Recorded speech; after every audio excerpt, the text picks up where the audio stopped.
Okay, in the last video I made I was looking at these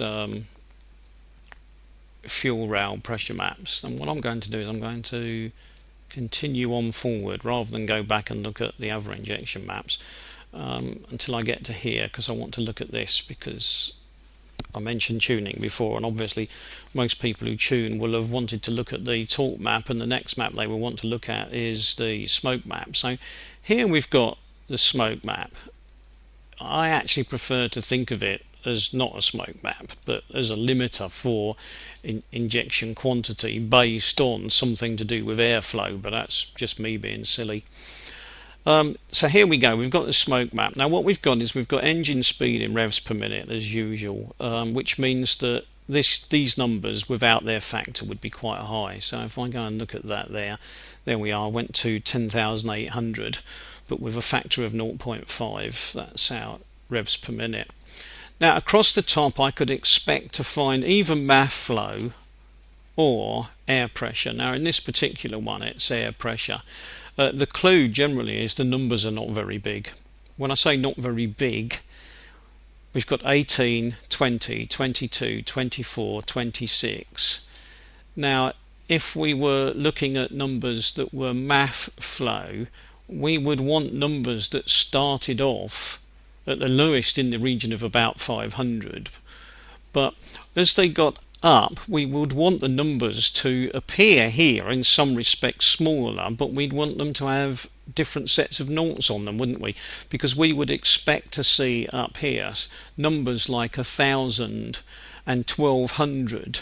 So although I would expect to see smaller numbers, it's a game on words, because it's smaller numbers that might look like bigger numbers. In other words, because by the time I've put in the factors, which will always be based on either 0.1 or just 1 or 0.01, then I can see what the real numbers are.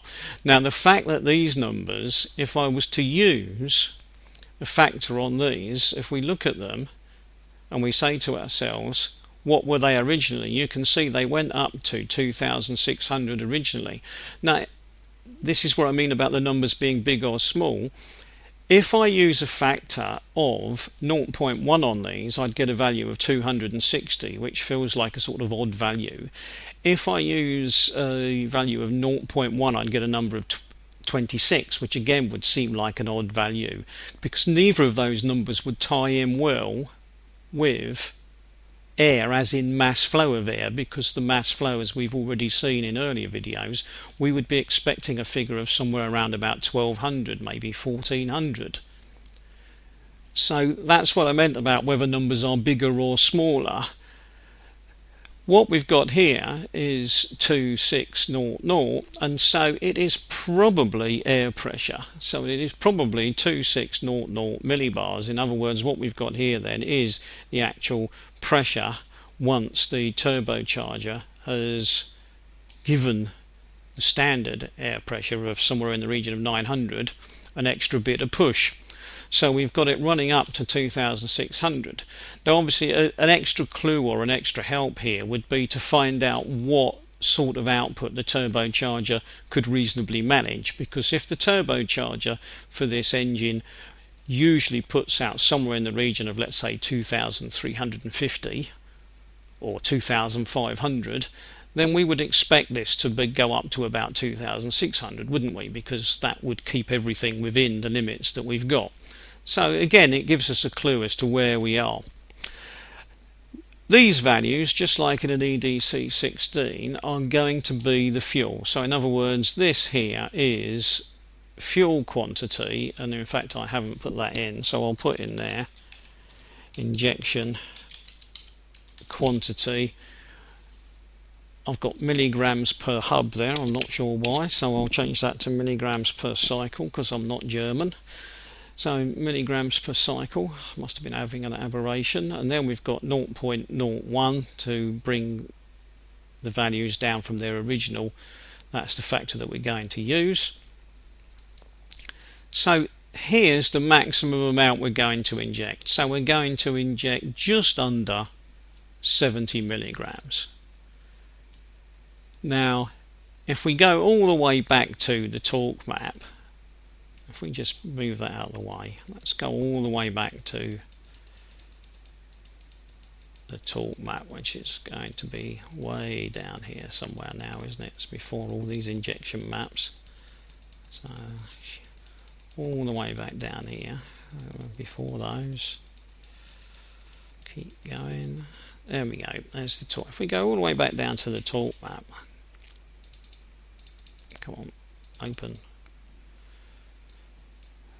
What have we got here? Well, we had it in torque, so we went all the way, so we had up to 377 in terms of torque. So if we then go, where was the injection quantity map? Let's have a quick look on this one. Can we get 377? We can get somewhere in the region of that. Now that's quite interesting. So this could well be a regeneration map, because this is still quite low. Look, it's still looking somewhere in the region of 70, and that's still in the region of 70. It's marginally higher than what we've got on this one, but that does make you think that might be regeneration. Let's go and see if we can find another one.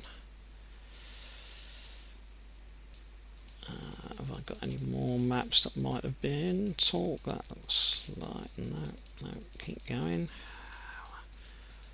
I'd like to see, oh, there's something else that might be a torque map, so let's have a look at that one. So still about 70. What have we got in this one? Marginally over 70. So in fact the torque map, and in this case I'll go back to where we were before. So here the torque map and the smoke map are not that dissimilar, but you can see that they're very, very slightly down. So in other words, this is a little bit down, just a tiny amount under what the torque map is allowing. Now obviously if we were to raise the torque map, it wouldn't have any effect, because this map would still be holding us where we are. If we want more power from this engine, then these are the values that we would eventually have to consider raising, along with all the other values, because otherwise this final value here is going to hold us back, to stop us producing too much smoke. And as in EDC16, the whole point of this map is to keep the injected quantity under control for a given amount of air, because if we don't do that, all we'll be doing is injecting in more fuel than we can burn efficiently, and we'll just produce more smoke. Some people love the idea of producing more smoke, but of course more smoke from a diesel in many countries, especially in Europe and America, would just attract undue attention from people involved in the legal profession, because they would know that your car was polluting a lot more than it was supposed to be.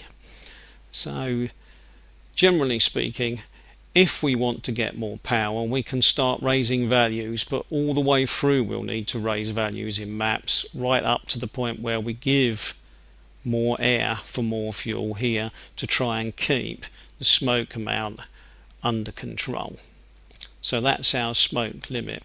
So we've pretty much covered all of the important maps so far, apart from fueling. I think there might be an odd couple we need to look at, and then I'm going to have to go and look at the more complicated side of fueling. So I will stop there.